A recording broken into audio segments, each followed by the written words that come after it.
Some of you are not here, most are not here. So again, the recording is available on the Facebook page of Alam Masjid, so you can check part 1. However, this does not mean that you won't get part 2. Part 2 is quite independent of its own, but it is connected to part 1. So I would encourage you, if you haven't had a chance to watch part 1, to check out part 1.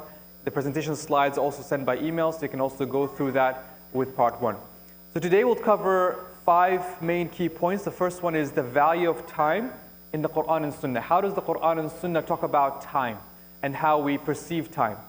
Secondly, we'll talk about how to manage our time to achieve long-term goals. Remember last week the idea was how to achieve long-term goals? Well, this week, how do you actually get it done? You have all these great goals we set for ourselves. The question is, how do you plan your time to actually achieve it? The third is 7 steps to develop a productive schedule.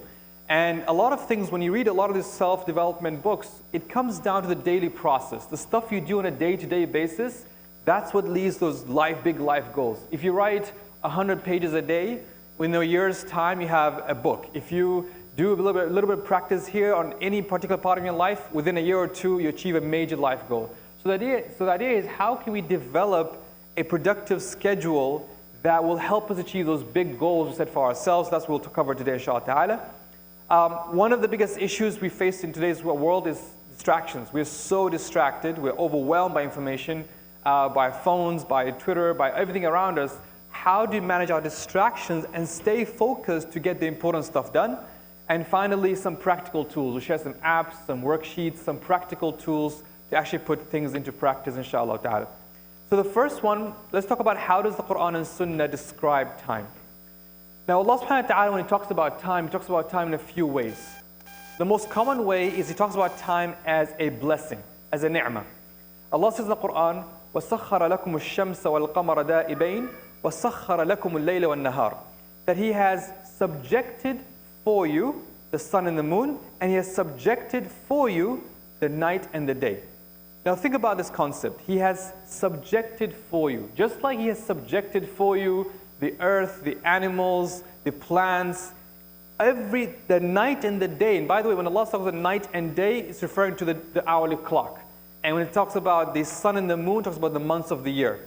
So whenever He's saying the night and day, that's like our 24-hour clock. And when He says the months, the sun and the moon, that's our calendar months. So He's saying that's one of also His blessing. Just like you see food is a blessing, money is a blessing, children is a blessing, as you know, time itself is also a ni'mah. And that way, that if we think of time as a ni'mah, the automatic reaction we should have will, how do we thank Allah subhanahu wa ta'ala for that ni'mah? Is me just wasting time, hours on TV, on social media, is that the best way to thank Allah for this ni'mah? Or am I not fulfilling the thankfulness of this ni'mah? Just like you'd feel bad if someone served you food and you just took it and threw it in the bin. You'll be like, you'll be offended. Like, why are you throwing it in the bin? Just eat some of it if you don't like it. Or someone just takes away money from you, just goes to the shredder and shreds it. You're like, why are you doing that? That's like you're wasting money. Time is one of those things that we need to be worried about. Time is one of those blessings we should be really conscious about. One of the early scholars used to say that when someone used to, basically if someone lost a dirham or dinar, they would cry and they would like complain and, oh my God, I lost money today, and they'll be stressed out. But if someone lost time, like, yeah, I lost time, like, okay, waste some time. We just don't take it as seriously. But here Allah subhanahu wa ta'ala is reminding us that وَسَخَّرَ لَكُمْ, He has created this time as a blessing, as a ni'mah, to be thanked, just like all other blessings. Another verse, Allah says, وَسَخَّرَ لَكُمُ اللَّيْلَ وَالنَّهَارَ وَالشَّمْسَ وَالْقَمَرَ وَالنُّجُومُ سَخَّرَاتٌ بِأَمْرِهِ إِنَّ فِي ذَلِكَ لَآيَاتٍ لِقَوْمٍ يَعْقِلُونَ. Again, He has subjected for you the night and the day, and the sun and the moon, and the stars are subjected by His command. Indeed, in these are signs for people who reason. So if you're smart, if you think, if you're one of those ulul aql, those who have of aql, of understanding, you would take time seriously. The people who do not take time seriously, or just like don't really, we don't have that ghaira, that almost like jealousy of our time, that if I waste my time, I feel bad about it. How many times do you feel like felt bad that you wasted time? Or you feel bad, oh man, I shouldn't have wasted so much time. That's the sort of level of feeling you should feel like, I'm wasting time. What can I invest my time better in? And it's not about always being busy. We remember we spoke about this last time. It's not about being busy, but am I fulfilling my time in the best possible way, given the conditions I'm in? That's the first thing, time as a blessing. From the famous hadith, the Prophet Muhammad ﷺ said, there are two blessings which many people lose: health and free time. And this is a very, very true statement. Ask anyone who's sick. They say a sick person sees health as a crown on healthy people. Like you don't realize how much that is as a blessing until you fall sick. And same thing, whenever you don't realize how much time was a blessing until you start losing or feel busy. A lot of us, maybe when you're younger, we used to think, oh my God, what to do, man, I'm so bored. And now as you're old, you have kids, and you're like, man, I wish I had those free time. Those free time was so precious, but now I wasted them completely. So think about these two blessings. Again, ni'matan that many people lose is health and free time. So that's one way that Allah subhanahu wa ta'ala describes time in the Quran. A second way that Allah subhanahu wa ta'ala describes time in the Quran is that it's a sign of Allah's power. And the way He says this, when He says, وَجَعَلْنَا اللَّيْلَ وَالنَّهَارَ آيَتَيْن. So we have made the night and the day as two signs. And we erase the sign of the night, فَمَحَوْنَا آيَةَ اللَّيْلِ وَجَعَلْنَا آيَةَ النَّهَارِ مُبْصِرَةً لِتَبْتَغُوا فَضْلًا مِنْ رَبِّكُمْ وَلِتَعْلَمُوا عَدَدَ السِّنِينَ وَالْحِسَابِ وَكُلَّ شَيْءٍ فَصَّلْنَاهُ تَفْصِيلًا. So Allah subhanahu wa ta'ala is saying that we have created the night and day for you, and we have created, one of the bounties of it is because so that you may seek the bounty of your Lord in it, and so that you may know the number of the years. Now, and the count of the months. Now think about this. If for some reason, if Allah subhanahu wa ta'ala created this universe in such a way where the sun and the moon just randomly fluctuated every day. Some days sun rises 2 p.m., sometimes it's 6 a.m. Sometimes it was 30-day month, sometimes it's 60-day month. Imagine if the sun and the moon were just fluctuating. Like there was no set pattern for the sun and the moon night and day. How would you even manage your time? How do you say next week? What does next week mean? Because it's not 7 days. How do you say next year? How will you plan your life? How will you plan like anything? Imagine just completely if the sun and the moon and the night and day were completely gone out of whack. Like suddenly we have random hours of the day, random times of the month. Allah subhanahu wa ta'ala made this, if He made this pattern for us, we would be so confused and nothing could have been done. Literally nothing could be done. So Allah is reminding us that, hey, I made this night and day and sun and moon to give as a sign, لِتَعْلَمُوا عَدَدَ السِّنِينَ وَالْحِسَابِ, so that you may know the number of years and you may take account of time. So you can count time. If there was no pattern, if there's no clear pattern of how the sun and moon revolved and how the night and day revolved, it would have been almost impossible to plan anything in our lives. It would have been like random, not knowing how to even measure yourself, measure time. So one of the ni'mah of Allah subhanahu wa ta'ala is He has given us this time, this sun and moon and the night and day as a sign of Allah's power. Because if He wanted to, He would have completely changed the order of things and would have found it very hard to plan our lives.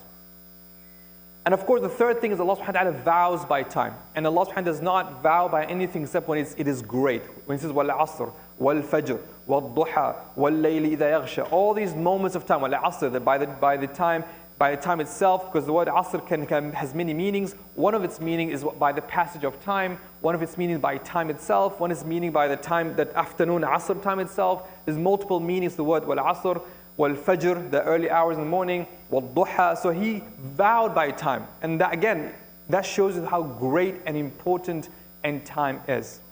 So the fourth meaning is that time is the vessel in which you achieve a success or failure. The people of hellfire, when time comes up on the Day of Judgment, their biggest regret, they would say, and they will cry out, "Our Lord, remove us, we will do righteousness other than what we were doing."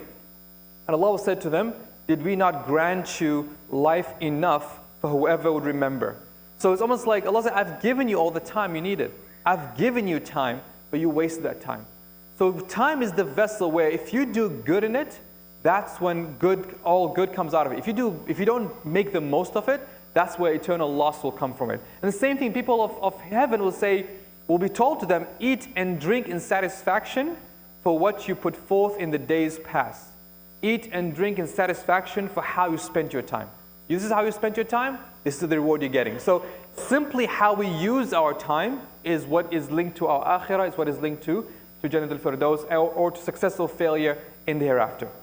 So with that in mind, that time is a blessing, that time is a sign of Allah's power, that time, Allah swore by time, and that time is a means of success or failure. One of the beautiful sayings of Imam Hassan al-Basri is that every day that comes out, a caller calls out, Yabna Adam, O son of Adam, I am a new creation and a witness over your actions. Hence take your provision from me, for I shall not return until the day of judgment. Think about it. Yes, that today, the 14th, the 13th, 14th? 13th of January. This morning, all you did in Friday, the 13th of January, all the actions you did, the Jum'ah, the prayers, the words you said, everything. This day will disappear. It will not come back to you until the day of judgment. That's when you'll see Friday, 13th January 2017, what have you done on it? So every morning, a caller calls out and says, I'm a new creation, I'm a new day. Show me what you got. I'm a new day. How will you make the most of me? Now, when you go to sleep and you think, how this day went, will this day be on my records for me or against me? That's the question to ask ourselves. A lot of people, when it comes to the end of the business day, we look at our businesses. Have we made profit or losses? Have we been, overall good? But just think about from how did I use my time. Out of my 24 hours, if I were to do a time audit, did I spend in a way that pleased Allah subhanahu wa ta'ala? Or did I spend in a way that displeased Allah subhanahu wa ta'ala? So these are two concepts to keep in mind. So key insights, number one, time is a blessing that needs to be thanked for. It's not to be wasted. Just like you thank Allah for the food you have, for the money you have, for the children you have, for the house you have, for the car you have.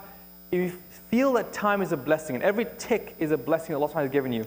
Number two, when it comes to time, we're always in loss. That's what the Quran says, except for وَالْعَصْرِ إِنَّ الْإِنسَانَ فِي خُسْرٍ إِلَّا الَّذِينَ آمَنُوا وَعَمِلُوا الصَّالِحَاتِ وَتَوَاصَوْا بِالْحَقِّ وَتَوَاصَوْا بِالصَّبْرِ. These are the only four conditions combined, not one of them. Not just having iman. Having iman on its own is not better if you're still in loss. Having iman doing good deeds, you're still in loss. Having iman doing good deeds and enjoining patience and enjoying towards the truth, that's when you are successful. So it's a really powerful reminder that we are constantly losing time unless we fulfill the conditions in Surah Al-Asr. And finally, at any point in time, there's no such thing as neutral time. At any point in time, you're either occupying yourself with good or evil. There's no like, if I'm standing still, and I'm just standing, time is passing by, am I doing good or bad? I'm just standing. What am I doing? Am I doing nothing? Is this time for me or against me? Because I'm not even, if I could at least move my tongue. Subhanallah, alhamdulillah, la ilaha illallah. I'm stuck in a queue, right? I'm waiting for, get coffee. I'm stuck in a queue. It's been this long queue. I could stand there. I'm not doing anything bad. I'm not hurting somebody. I'm not backbiting. But that time is still against me. That time I could have used for something better. That time I could have either contemplated on something important. I could have planned. That time is precious. That's why I'm saying being very conscious. There's no such thing as neutral time. Just like, don't live as zombies. Like, okay, I'm going to live and see how things go. I'm going to just walk and inshallah khair. I'm not hurting anybody. I'm a good guy. Alhamdulillah, I'm not hurting anybody. That's not how you're supposed to be. Don't live on that. There's no such thing as neutral time. Time can either be for you or against you. One of the names of the day of judgment is Yawmul Hasra, the day of regret. And a lot of people think the day of regret because the disbelievers would regret that they haven't worshipped Allah subhanahu wa ta'ala. But actually the believers themselves will regret that they didn't do more good deeds. They will regret it, like, I wish I spent those few minutes I was stuck in a Starbucks queue making tasbih. I wish I spent those extra few minutes doing extra. You would regret not doing more good deeds because you're realizing how much rewards you missed out. How many of those ranks which are higher than you were away from you because you wasted your time. But if you are conscious of every minute to the best of your ability, that's where you need to be conscious of your time. That's why it's very important to take time seriously and not just take time as something we live in. It's not just kind of bubble we live in. It's part and parcel of our life. That's why one of the scholars say that when one day of you passes, that's part of you dying. Imagine if every day you lived, you lost a limb or something. You lost a toenail. Next day your finger drops. Like next day your arm drops off. Like a part of you drops off. Just like as the day goes by, a part of you drops off. You'd be scared. You're like, oh my God, I'm losing myself. That's exactly what time is. When every day you move forward, you're losing part of you. Part of you is gone. Part of you will never come back again, and you're getting closer and closer to death, basically. So those are the sort of key points. Now, with that setting in mind, let us now get practical. Let us now get to the level. Okay, I understand the value of time. Last week spoke about long-term goals. how do I translate all of this into practical day-to-day planning of how this will work out? So we're going to follow a workflow together. And inshallah, this workflow will make it easy to understand how to develop. So we're starting with the long-term goals all the way to a daily, weekly, annual review. And this is very, very practical, very, very tangible. It's not just some of those feel-good talks that you come out feeling great, inshallah ta'ala, but really come out here thinking, yes, I know exactly what I need to do to move my time management to a better place and to feel that I'm making best use of my time. So starting with long-term goals. Again, we mentioned this last week, so I would not want to repeat it again. Last week we had a whole class. It's available on the Al Masjid Facebook page. You can check it out, or you can go on productivemuslimacademy.com and check that out. It's a class we talk about how to set up your long-term goals and short-term goals. But in case you missed last week's class, here's a quick summary. Number one, any goal you set for yourself, make sure it's connected to the akhirah. If the goal is not connected in some capacity to an akhirah, it's a waste of time, basically. If whatever goal you set for yourself is not in any way somehow connected to a higher purpose, it means there's no value in it. Always think, how can I get my goals, whether it's career goals, family goals, personal goals, Islam goals, community goals, any goal, how can this be connected to the hereafter so that I'm rewarded for it? One of the scholars say that if someone knocks on my door, before I get up to answer the door, I'm thinking of the intentions I have, so that when I open the door, I have at least 30 intentions in my mind of how to please Allah subhanahu wa ta'ala just by opening the door. For example, being a good host, saying assalamu alaikum, smiling. He's already thinking about all his intentions before he opens the door, because he wants to make sure that even there's something as simple as opening a door for a stranger, he wants to make sure that is connected to the hereafter. So ensuring your goals are connected to the hereafter, making sure the goals are specific and measurable. We gave you last week a worksheet, which is available on the website as well. You can download it, it's free, where you just plan specific, measurable goals so you can see yourself moving forward. Be open to changing goals. Goals are not set in stone. Don't feel like, okay, this is my goal for the next 5 years, I cannot change it. Be open to changing goals. No one can say you cannot change goals. Change goals, review your goals, and ensure that you have goals not just for work. A lot of people have goals for work, for school. I want to get a degree. I want to get promoted. I want to get to this position. A lot of us have goals for our careers. What goals do we have for our families? What goals do we have for our children? What goals do we have for our community? What goals do we have for our own Islam? What goals do we have for our, just personal development, self-improvement? Set goals on different roles. What goal do you have as a son? What goal do you have as a neighbor? Like say, hey, my goal is that in 1 year's time, I should know at least one of my neighbors. If you can set a goal, as long as specific and measurable, that's great. Make sure it's a goal across all your roles and not just one role. And finally, ensure your goals are ambitious. They make you like, this is something makes you almost like nervous to achieve, but not impossible. Don't overwhelm yourself and find it's impossible to achieve. These are what comes with long-term goals. Now, once you understand the long-term goals, and again, I highly recommend you check last week's class on the Al Masjid Facebook page. It goes in much more detail on long-term goals. But now you translate those long-term goals into short-term goals. Okay, those are my 5-year, 10-year, 20-year goals. Now let's get real. What's 6 months? 6 months. What's for the next 3 months? What am I doing? For the next few days, what am I doing? How can I translate those nice big goals into tomorrow and today? Basically, that's the idea of short-term goals. And again, same thing. Break it down. Break whatever long-term goal you have into short-term goals. Have a clear line of sight. This is very important. If you can see that my actions today and my actions this week and my actions this month and my actions this quarter and my actions 6 months from now, if all of these are not connected to my 1 year, 5 year, 10 year, then you're wasting time. You have to have a clear line of sight. Like, I know if I work on X today, this is leading me towards that 20-year goal which I really wanted to achieve. If you have that clear line of sight, that's how you maintain motivation. A lot of people ask me, how do you stay motivated? How do you stay consistent? When you understand that the work I'm doing today and tomorrow after tomorrow, these things are linked to a higher goal 1 year from now, 2 years from now, 5 years from now. If you can't see that clear line of sight, it gets like fuzzy. Okay, why am I doing this? I don't know why I'm doing this, and I don't see the point. It gets fuzzy. But if you have a clear line of sight, you know exactly, okay, I know if I write 100 words today, in 2 years' time, I'll have a published book.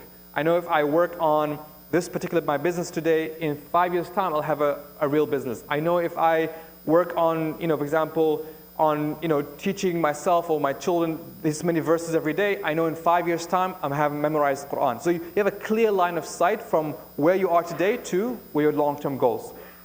Make sure the short-term goals are extremely specific. Don't say I want to get healthy. What does that mean? I want to lose 5 pounds. I want to have my blood pressure at this level and my waistline around this level. That's specific. Don't be like, yeah, I want to feel good. I want to, for example, I don't know. I want to be successful. What does that mean? I want my business to do really well. What does that mean? Make it very specific. What would make that goal for that year extremely specific and measurable so that you make sure you can measure towards it and work towards it, and then celebrate. When you hit short-term goals, don't say, yeah, it was all right. Alhamdulillah, awesome. Look at it, because when you feel you're making progress, that pushes you towards more goals. If you don't feel like you're making progress, if you don't hit these milestones, you might think this is a try. I'm just pushing myself and working. It never ends. If I say, hey, every 3 months, alhamdulillah, I achieve my 6 months goal. Alhamdulillah, I achieve my 1 year goal. Alhamdulillah, I achieve my 5 year goal. Celebrate that progress, because that progress is very important. Those small wins propel you towards achieving your long-term goals. So, a couple of examples, inshallah ta'ala. Memorizing Quran is a classic one. You say, okay, I want to memorize Quran. It might take me 5 years. Okay? If memorizing Quran in 5 years, Quran is 30 juz', I can memorize, if I memorize 6 juz' in 1 year, that's my short-term goal. Now, 6 juz', that's about 3 juz' in 6 months. 3 juz' 6 months is doable. Half a juz' in 1 month, that's about 10 pages, which is about 2.5 pages a week, which is about half a page a day. So if I do half a page a day, for the next 5 years, I will accumulate and inshallah memorize the entire Quran. It's literally it sounds simple, but it's like, hold on a second. I thought Quran is like impossible to memorize. But when you break something down to as simple as that, like, hey, this is not too bad. Half a page a day, I could do half a page a day. Maybe I do a quarter page a day. It'll take 10 years, okay? I'll build up the expertise. But that is breaking down something that sounds hard, memorize the entire Quran, into manageable chunks. And that's what short-term goals does for you. Same thing, I mentioned this example last week. I want to feed 10,000 people. That's your goal. I want to feed 10,000 people. If I say to you now, go and feed 10,000 people, you look at me like, dude, come on, man, I can't feed 10,000 people. All right, let's do the maths. That's 2,000 people in a year. You say, dude, that's a lot. No problem. That's 1,000 people in 6 months. You say, that's a lot. No problem. That's 170 in 1 week. I think that's okay. That's not too. In 1 month, sorry. That's 40 people per week. That's 5 people per day. Literally, if I just feed 5 people per day, peanut butter sandwiches. If I go on the streets and I'll give 5 peanut butter sandwiches to 5 different people and do that for 5 years, I would have fed 10,000 people.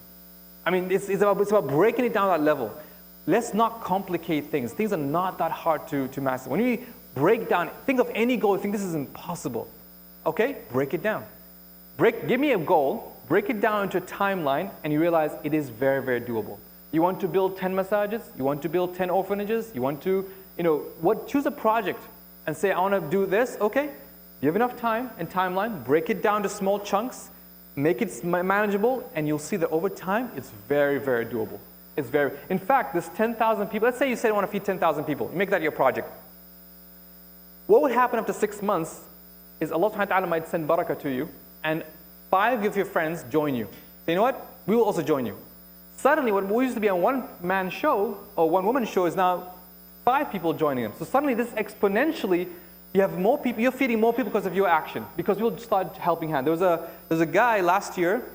He said, "I will walk 15 miles." That was his goal. I want to walk. He was an obese guy. I want to walk 15 miles. He ended up walking 3,000 miles, and along the way, he fed literally something in the hundreds of, thousands of people homeless in his city.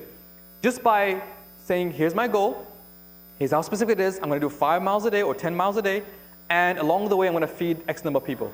And he ended up literally feeding a lot of people. If I had that video, maybe I'll send that video by email as well, because it really shows the power of dividing something that sounds impossible into manageable chunks, basically. So that's long-term goals, and then transit short-term goals. So now you know, okay, I know my 20-year goals, 10-year goals, 5-year goals. I know my 1 month, 6 weeks, 1 week, 1 day goal. What would I do today to help me achieve those goals? Now we're getting very, very micro. Now, when it comes to managing your day, I'm going to confuse you with another workflow, basically. Number 1 is always have a master task list. Let me show you something so you can see what I mean. So I use something called OmniFocus. You can use Google Sheets, you can use Evernote, you can use pen and paper, book, whatever.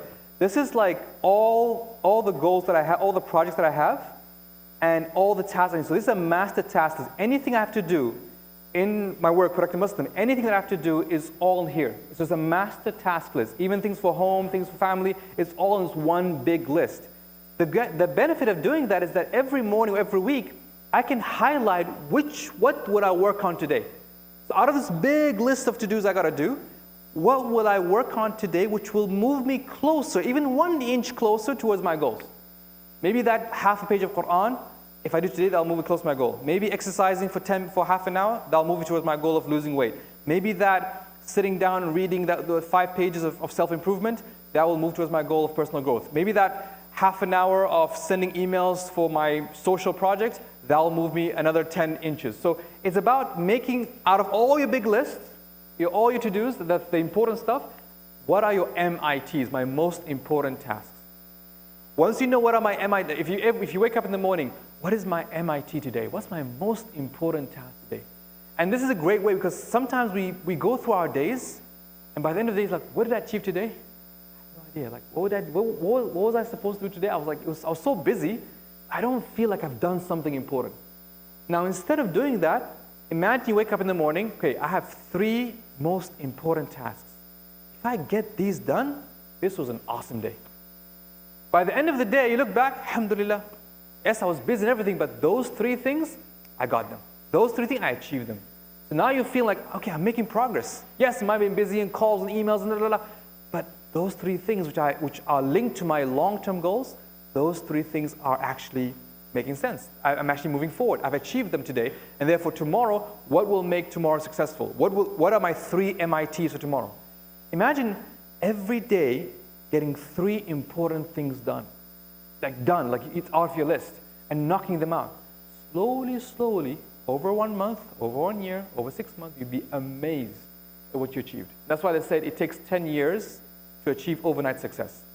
Because we think like, oh, this guy, mashallah, overnight. No, it takes 10 years to achieve overnight success. If it's 10 years of doing the important work every single day, over 10 years, boom, things happen. So think about what are those MITs. Every day, what are my MITs, my most important tasks? And then you plan your day starting with MITs. Don't plan your day with all the other stuff you got to do.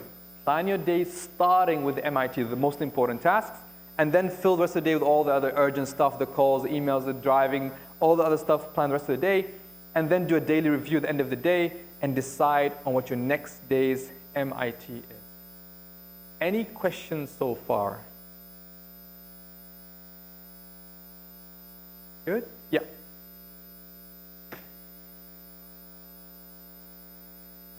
Yep.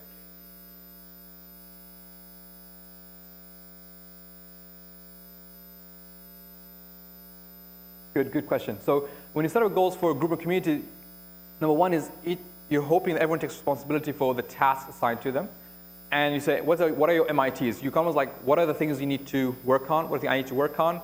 And you develop a plan around that. So if I do X, Y, Z, and you do A, B, C, and she does, I know, E, F, G, then together as a group we'll achieve our project or outline. So same thing, what are the MIT or the most important tasks will move us forward? When will you do it? A lot of people say, it's not about just what you will do, but who is going to do what by when. Every meeting, every time you meet, okay, who is going to do what by when? If those 3 are specified, then it moves the project forward. If any of this is not clear, we're not sure who is doing what, and the what is not very clear, and the when is just not clear, then people fall behind. But if every meeting, every time you discuss, okay, who's doing what by when, and everyone is aware of that and takes responsibility for those tasks assigned to them, then that's when things move forward much more quicker. Okay, so the final point is that when it comes to scheduling your MITs, the most important tasks, a lot of us make the mistake sometimes. We think that we're superhuman, that we can work at 100% capacity throughout the day. We're not. We're human beings, right? Right now at night, most of us feeling tired, sleepy. In the morning, we're more alert. Or if you're a night person, that's the other way around. At the night, you're more alert. In the morning, more tired. schedule according to your energy levels. When will I do my most important tasks? When are you most energetic? For example, for me personally, it's early morning. If for me, writing is my most important task, I have to do it early in the morning. I cannot do writing at night. I cannot think, I'm not creative enough, I'm too tired. But early mornings, I could write. What is your most important task and when can you schedule that in? That's what memorize the Quran. If it's a very important task for you, when will you do it? If you do it like after Maghrib, after Isha, you're too tired. You go home, you have dinner, and then you're like, oh, I have to memorize Quran, I'm too tired. So a lot of us schedule our MITs, our most important tasks, when we are very tired. So schedule according to your energy levels, not against your energy levels. Think about, so one way to do this is to think about, well, how do I know my energy levels? Just think about your day as a 24-hour pizza, all right? Every slice is 1 hour. The red is when you're most energetic, and just color code. What I normally do, I sometimes have I did this exercise once with, let me just show you this as well, because then you'll see it in energy tracker. Okay, so this exercise I did, where I tracked my personal energy levels throughout the day. So you can see in the morning, around 5 a.m. is just waking up, my energy is still waning. But by 8:30, 11:30, that's my peak energy levels. That's when I'm like most alert, most creative, most conscious, most energetic. And then it dips. I'm just by after 12, it dips. And then it goes up again because I have my nap. I have a nap, I feel great again, and then it's downhill from there. So around this time, I'm practically almost on the slippery slope right now. But it's about how you manage energy. So how you do this? Very simple. You track. You just give yourself a score from 1 to 7 or from 1 to 8. How am I feeling? 1 means I'm really, really tired, and 7 or 8, I'm super energetic. Okay, now that I know my energy level throughout the day, I schedule my important tasks when I have the most energy. And do not schedule the important tasks when I have least energy. It just does not make sense. That's why a lot of times I try to make calls, meetings in the afternoons when I'm just not in the mood to sit down and do more creative work, but creative work has to be done in the morning. So think about how do you manage your day according to your energy levels. And it's a very, very simple, again, it's like just about giving yourself a score from 1 to 8 every half an hour, and then over 3 days you'll get an average of, okay, I'm a 7 around 6 o'clock, I'm a 2 around 5 o'clock, and that way you can draw this graph and say, okay, now I know when to schedule things and how to manage things as well. Any questions on the schedule by energy level? Yeah, go ahead. So just again, how are you feeling that day? So for example, every half an hour, so if I had a worksheet, and had day 1, day 2, day 3, and had 5 o'clock, 6 o'clock, 7 o'clock, 8 o'clock, 9 o'clock, 10 o'clock. And then every hour, I got a prompter, says every hour I put down, now I'm feeling like a 5, now I'm feeling like a 2. It's subjective, but over 3 days, it gives an average. You can see, okay, you know what, around this time, I'm always a 2. Around this time, I'm always a 7. And then you can be able to draw that graph and make it clear, basically. Okay, so long-term goals, short-term goals, you've scheduled everything, now you're like, okay, alhamdulillah, I've scheduled everything. Well, scheduling and planning is half, yes please, go ahead.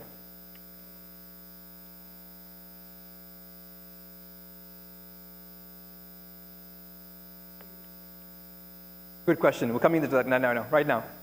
So, like I said, so you've planned your day, but now, normally we don't get things done according to our plan. Normally we procrastinate, normally we like, yeah, I'll do it tomorrow.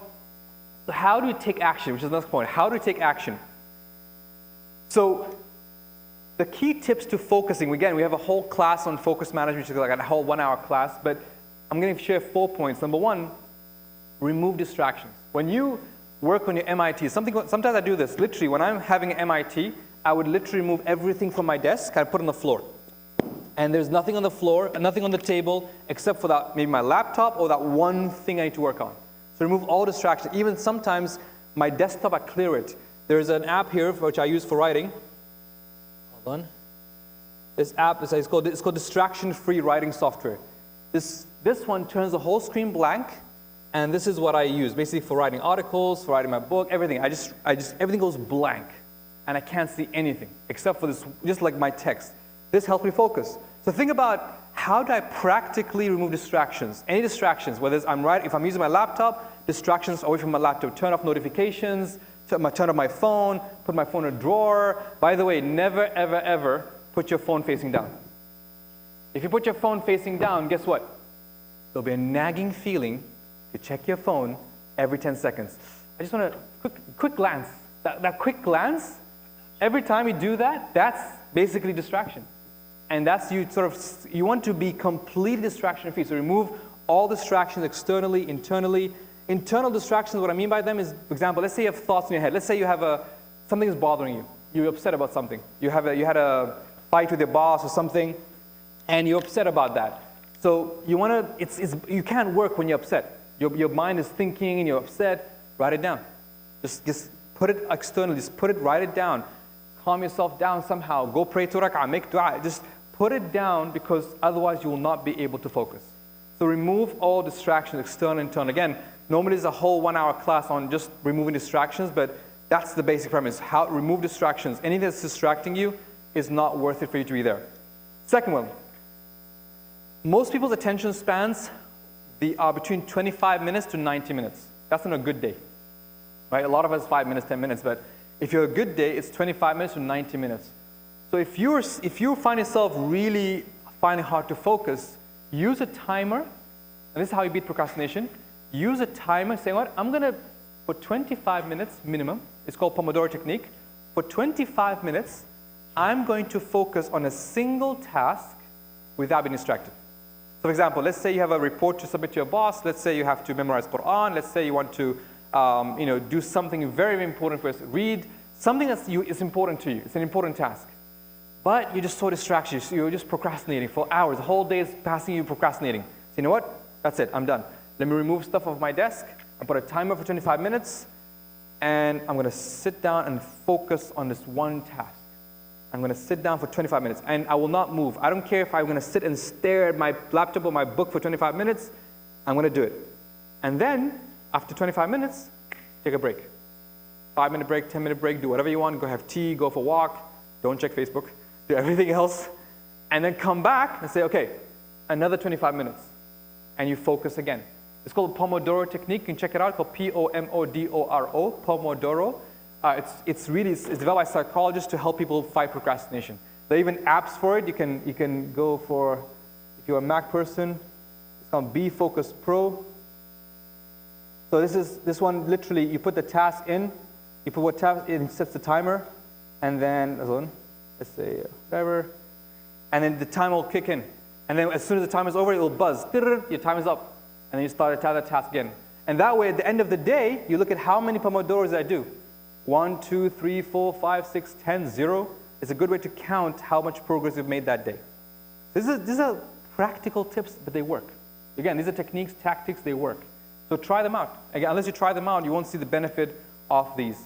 Use a timer, celebrate. Every time you think, alhamdulillah, I've done 2 Pomodoros today, I've done 2 sessions of full concentration. Awesome, celebrate. You've done really, really well. If you're really professional, you would know how to delegate when appropriate.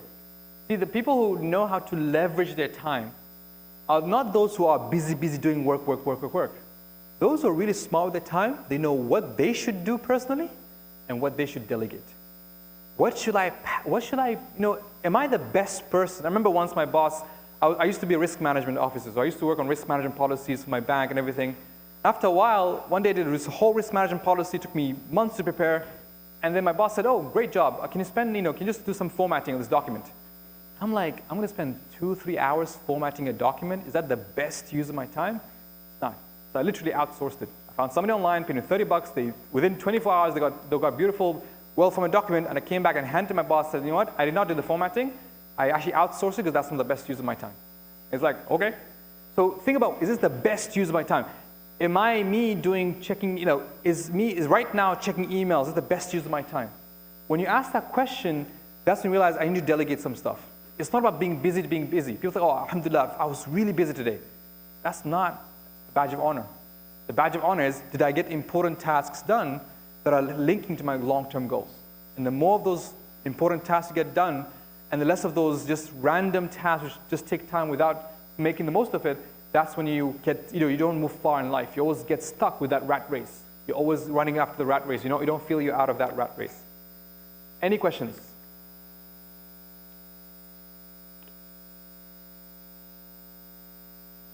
Okay.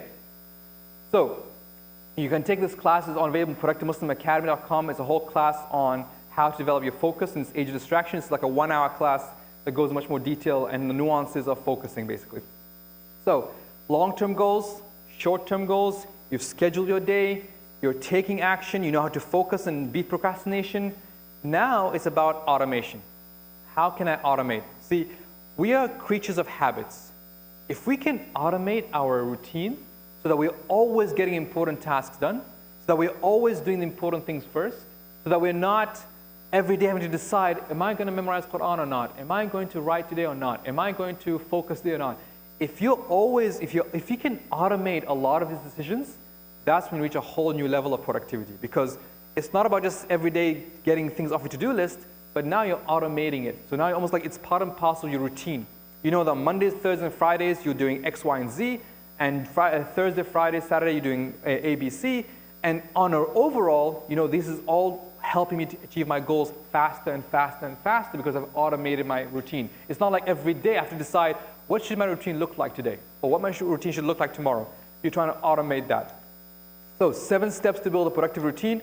Number 1, pick up a blank calendar. Use whatever calendar you use. It's on your phone, on your laptop. Ideally something that syncs between your phone and laptop, because most of us have smartphones now. It's a good way to know what's coming up in your calendar.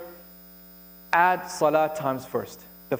The biggest mistake we do sometimes when it comes to scheduling our day is we always plan salah around our life. Where can I squeeze in the asr? Where can I squeeze in dhuhr? I can squeeze fajr.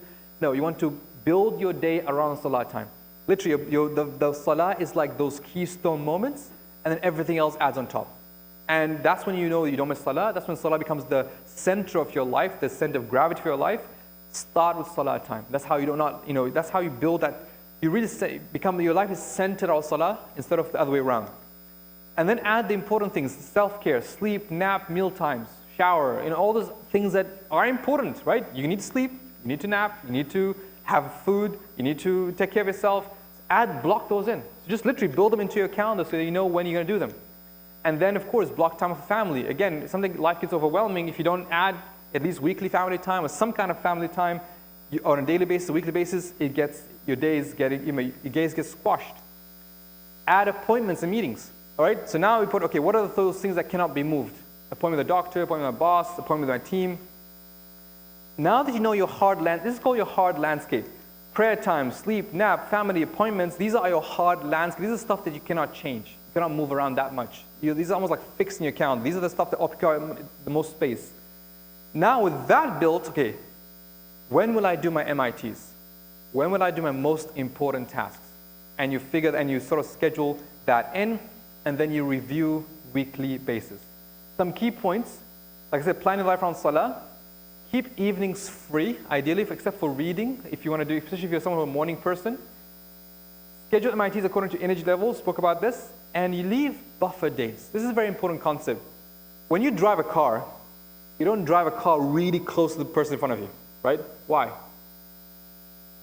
What happens? If you drive as close as possible to the person in front of you, what happens? If anything happens, you'll run into the car, anything, right? You'll run into the person in front of you. Same thing, if you schedule yourself so tightly that there's no breathing room. Like if I take 5 extra minutes in the bathroom, the whole day is gone.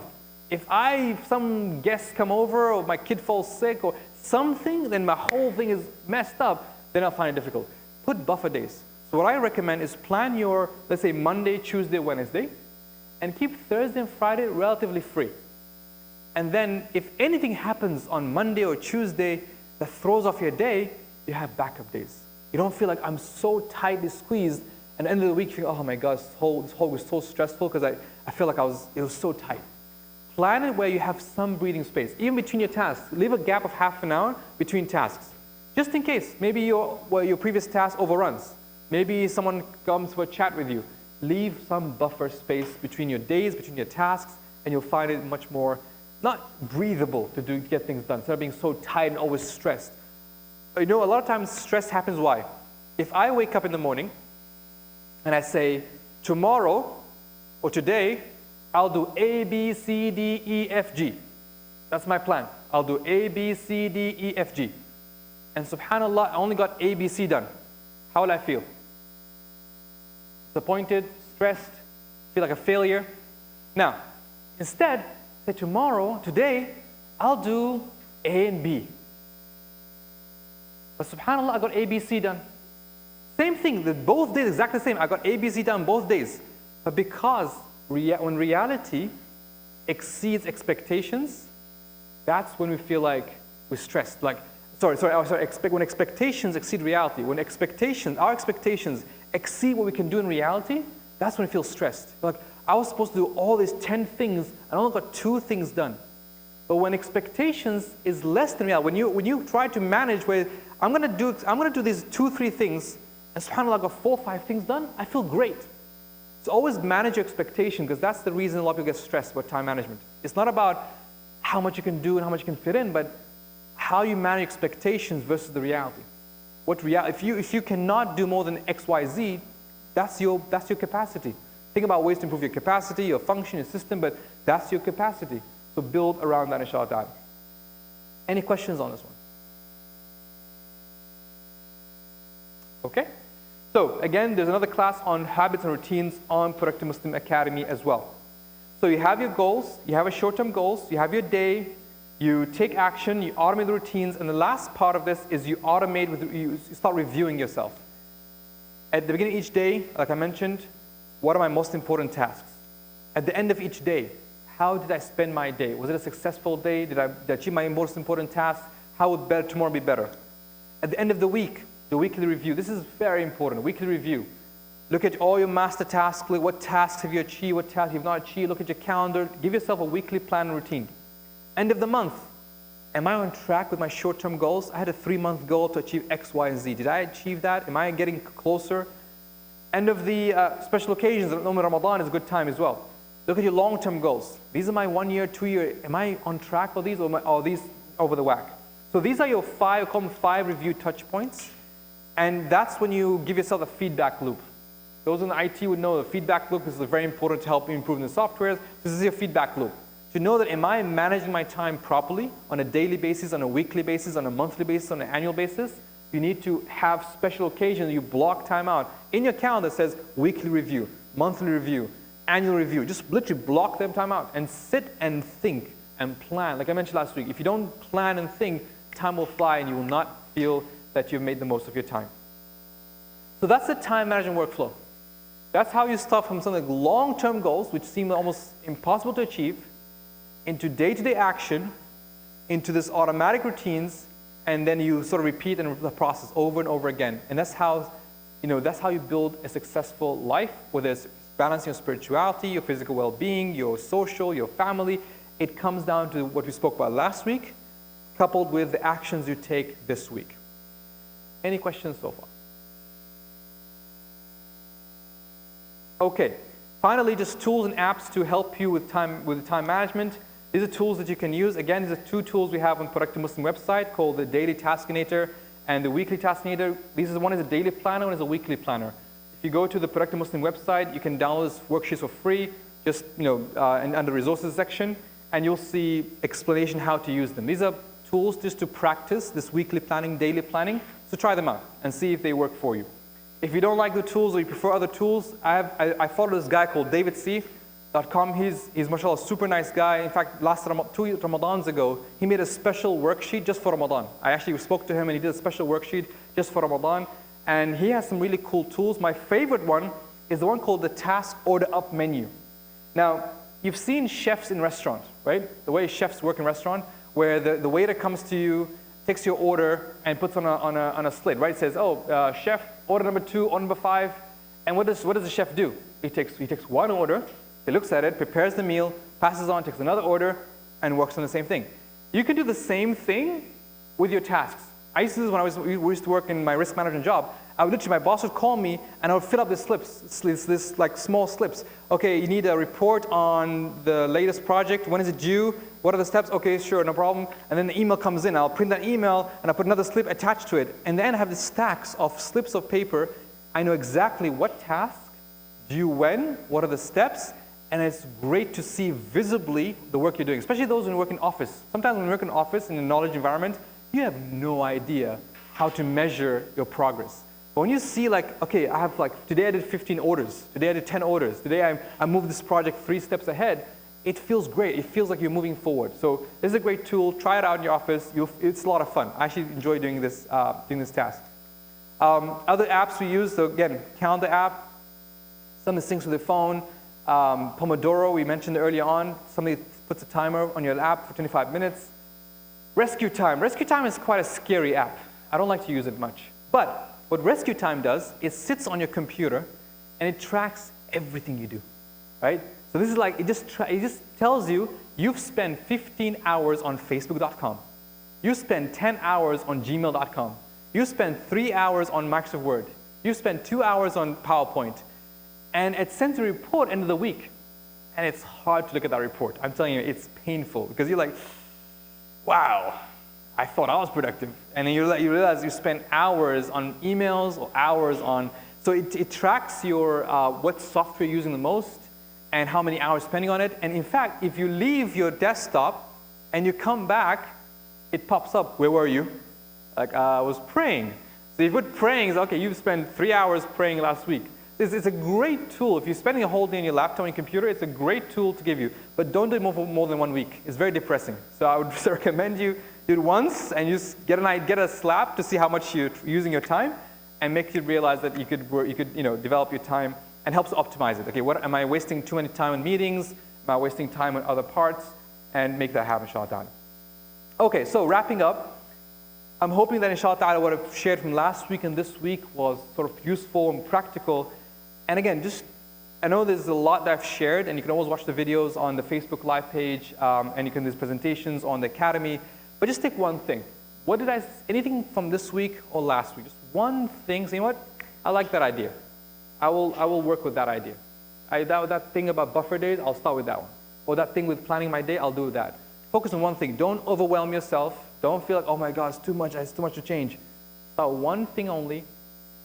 Work on it. Get it really comfortable, move on to something else. And as you go by, inshallah ta'ala, you'll find that, inshallah ta'ala, that this stuff works, and then you enjoy doing this. You're like, oh my goodness, all these days I was stressed, all these days I felt like I'm not doing much, but just by doing small tweaks and changes in my lifestyle, in my hacks, the way I plan my day, the way I focus, I'm achieving so much more, and you move further and further in life, inshallah ta'ala. Again, I hope this was useful, and if you have any questions, please feel free to ask. Otherwise, سبحانك اللهم وبحمدك أشهد لا إله إلا أنت أستغفرك وأتوب إليك. السلام عليكم ورحمة الله تعالى وبركاته. Open for questions, inshallah. Any questions? Okay. جزاكم الله خير. Inshallah, have a good evening, inshallah. جزاكم الله خير. السلام عليكم.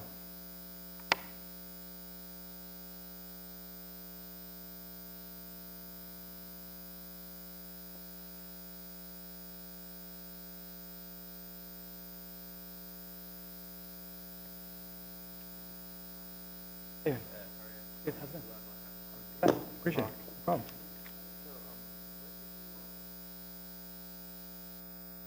April 24 and 2016. Okay. So you're not planning on moving Or at least 2-3 years. I mean, I always move every 2-3 years, but. Oh, do you?